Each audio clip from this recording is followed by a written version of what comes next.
Harry Potter gripped the sword of Gryffindor and charged straight at the Basilisk. The monster was faster. Its enormous fangs slammed into Harry's chest before he could react, piercing deep through his robes. Pain shot through his entire body, but somehow he kept moving. With the last of his strength, Harry drove the sword through the basilisk's skull. The giant serpent let out one final scream before crashing onto the stone floor. Tom Riddle froze. His confident smile vanished as the diary began turning to dust. No, this wasn't supposed to happen. His memory faded into nothingness, and Voldemort's 16-year-old self disappeared forever. Harry had won, but as he took one step toward Ginny, his legs suddenly gave out.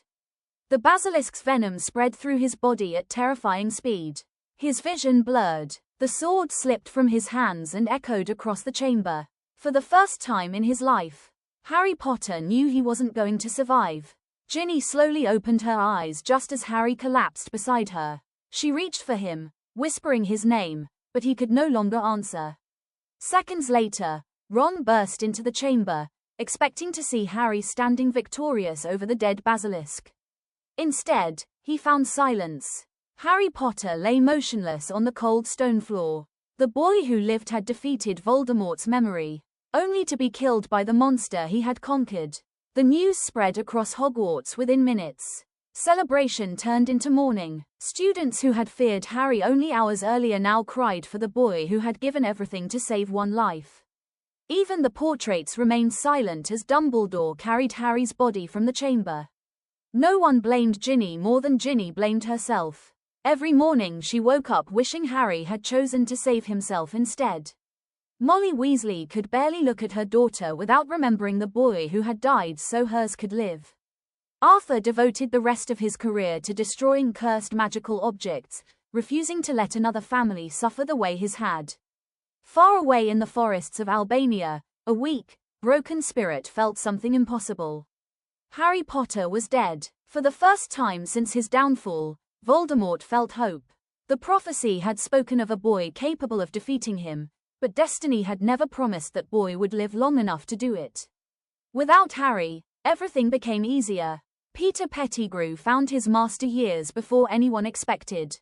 Barty Crouch Jr. escaped and returned to Voldemort's side. Death Eaters reunited in secret while the Ministry laughed at anyone who believed the Dark Lord could return.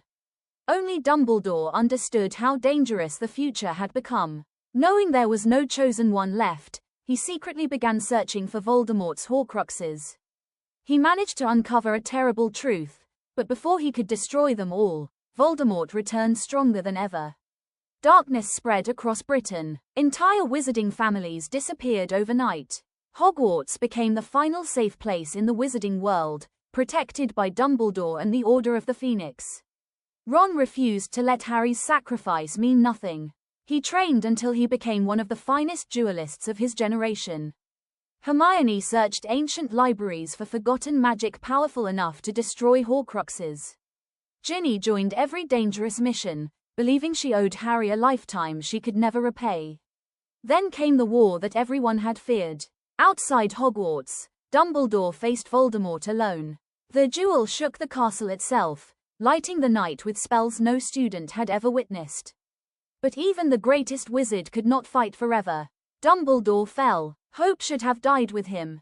Instead, it passed to those Harry had inspired. Ron, Hermione, Ginny, Neville. None of them carried a prophecy. None of them possessed legendary power.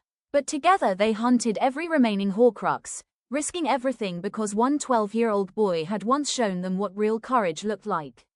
When Voldemort finally stood before them in the ruins of Hogwarts, he laughed. There was no chosen one standing in his way. Only 4 ordinary witches and wizards. What Voldemort never understood was that Harry Potter had never changed the world because he was destined to. He changed it because he inspired others to stand up when fear told them to run. The battle was long and brutal, but once the final Horcrux was destroyed, Voldemort became mortal at last.